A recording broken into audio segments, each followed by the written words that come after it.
Yo, what's up? Gary here, chilling. In bed recovering. What am I recovering from? Well, about 3 weeks ago tomorrow, I had a surgery called a Nissen fundoplication. Yes, it sounds very, very complicated, but it's not really.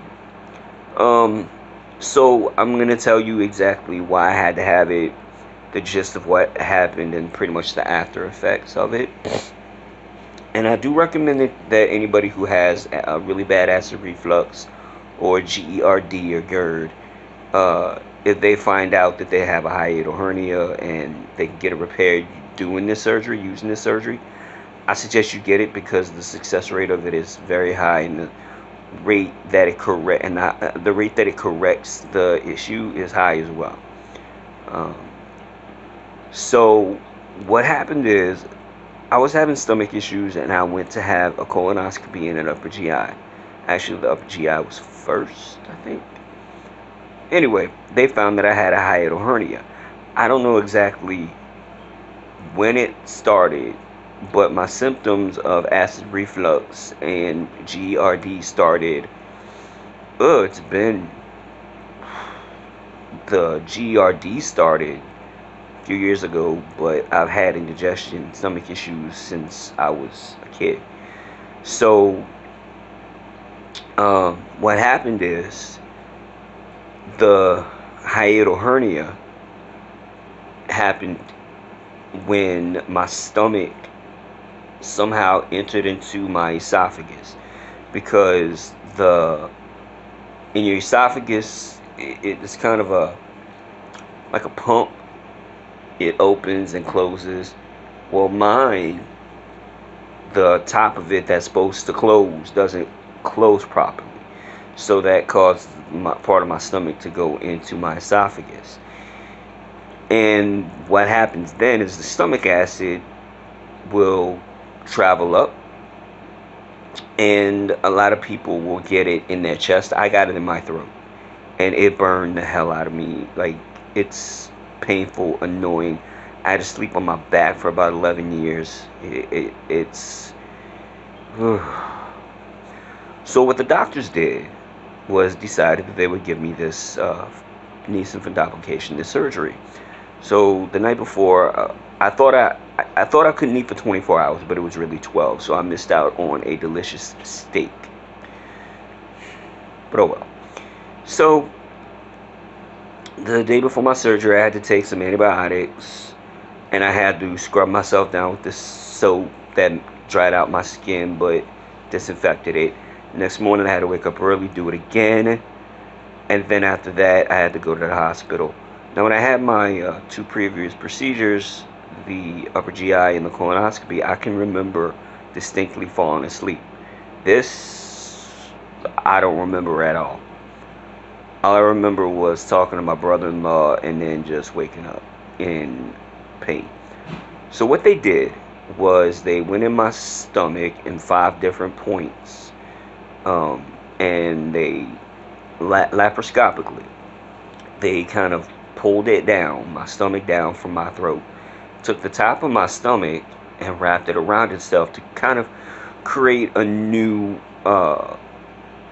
like I was showing you, so that it would stay this way, so that acid didn't travel up. I guess they sutured it, and they got out. Surgery took about 2 hours, and when I woke up, I was in some of the most excruciating pain that I had ever been in. Um, and it was in my neck, it was in my shoulder, like it was in my neck and to my shoulder all the way there. I had, of course, pain at the injection sites, but what I didn't know, what I wasn't told, is that they take CO2, uh, and they inflate your stomach up so that they have a better field of view when they do the surgery, and that CO2 gets trapped inside your body. But your brain can't register pain in your where the CO2 was, so um, it registers it. I know I'm not saying it exactly how it's supposed to go, like how exactly it works, but it registers the pain in the nerves and tells the brain that, yeah, your neck and your arm and your shoulder is hurting. Like, it felt like all really horrible aches, and a lot of it was in between It felt like my shoulder blade and my collarbone. Okay, so and I had a really bad cough. I still cough every now and then. Um, I stayed overnight at the hospital. The next day, I left, and for the next 3 weeks, I've been since recovering, and it's gradual. I have my follow up. The doctor pretty much said that it depends on what you can tolerate.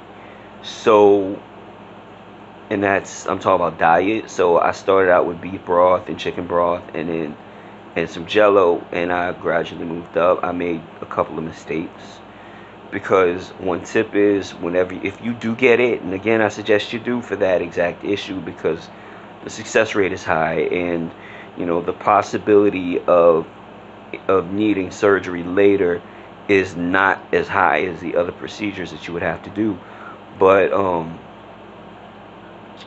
so you are going to have to, instead of looking up what a soft food diet is, you have to look up a Nissen fundoplication specific diet because some of the foods are different. Like I tried to eat, it said sandwich meat. I could have sandwich meat about around now, but I tried bologna yesterday, like uncooked or whatever. It's just coming out of the little sandwich, the little container. I tried it and I threw it up because I got caught in my throat. My throat wasn't ready for it. So you have to be careful of that. Recovery it feels like it's slow, but I mean 3 weeks is not really that bad. I can sleep on my back again. I'm getting used to that again though. So I can sleep on my back again. I have back issues from a car accident a couple years back. So bending over with my back hurting and also with my stomach hurting, where there's one injection that's really sore and it hurts. I'm tired a lot. Like if I do stuff, I get tired quicker still. It's just that process. And as far as food is concerned, of course, I started out with, like I said, the broth and the Jello, and I graduated. Right now, I'm pretty much able to eat like fish. We had fried fish last night. I ate some meatloaf. It's really how much you chew it. Like I'm not supposed to eat anything that causes gas, like a lot of gas, like beans. But I haven't been able to eat rice in years because of what it would do to my stomach. Now my doctor said, yeah, you should be able to eat some rice, and I mean I'm recovering pretty quickly. But as you can tell, I've had enough surgeries in my life. I'm used to the recovery process. So that's pretty much what my surgery was like. That's pretty much what everything was. After you have your surgery, like for me, I was up and walking, made myself get up and walk a few times. You're gonna be exhausted the first time you try to walk. You need to take it slow. Like now I can pretty much walk all over my house, but like I took a couple of walks in the hospital. I couldn't breathe because of the cough. So take it slow, take it at your own pace, but don't overexert yourself. And yeah, that's pretty much it. Like I said, if you guys have GERD or you guys have acid reflux, go check it out. Mention, hey, can you check for a hiatal hernia? And if you have one and you can get the surgery set up, it's 2 hours. The recovery, at first it'll feel like hell, but it gradually gets better. Yeah, so that's pretty much what I had to go through.